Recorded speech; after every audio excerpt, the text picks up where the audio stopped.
持ってこれる多分重り変わってると思うんで、多分肘引くのが良くないんで、そこからちょっとこう自分が持っていけるようにこうちょっと調節してもらうというか、そのどんだけ持っていくのかは。ただまあそのこうやってストロークすることってあんまり良くないと思うので、今みたいにしっかりこう大きく変えてもらう。そこにこう体がこう乗っていけばいいで、こう関節ってこう筋関節なんで回るんで、腕だけでストロークしようと思ってもできるんですよ。ただまあそれは良くないんで、今みたいに前に回ってもらってこう体を入れていけば、もっとこう他の腕だけじゃなくて他のところも使えるから体の。あ、まだ出ます、はい。なかったですああ。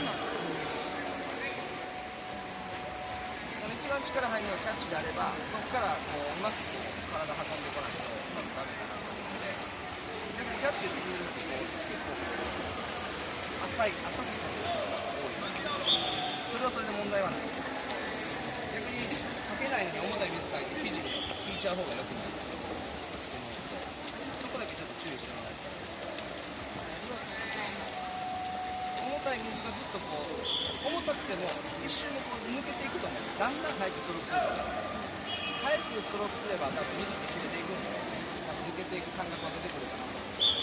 これがまあ上から見て肘が引いてるのか進行方向にできるだけ手のひらが向いてるのかはだいぶ違うと思うんで、多分タイムに出てくると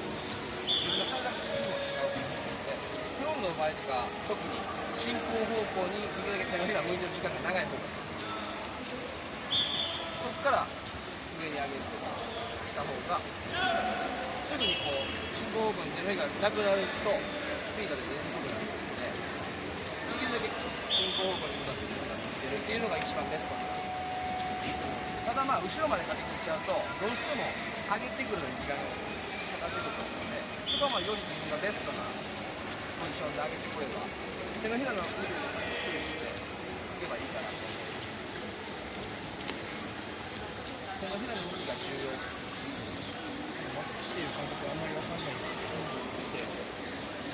ど、ピンとか、ピンスイムとかの方が分かりやすくて、ピンスイムで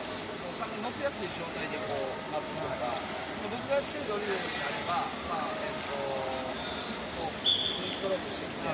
肩タッチして、頭タッチして、そのストローク入水させるっていう方法をやってて、それやれば待てないとこうどんどん沈んでいくんで、沈みなもうちゃんとこう腕を口に入れながらピンで足で振ってタッチするのが一番いいかな。シンプルにもうピンスイムでそういう意識だけ、ここのもう前のこの待つっていう意識だけするのもまあそれでいいかな。ちょっとこう繰り返し練習することは多分ないですけど、もう一日で多分できる人も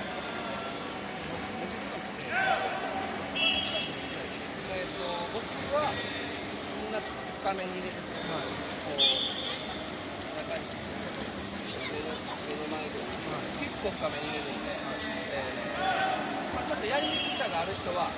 水面の上に出すと僕の感覚的にちょっとこう腰がこうなっちゃうので、僕の泳ぎ的にはちょっと深めにいい。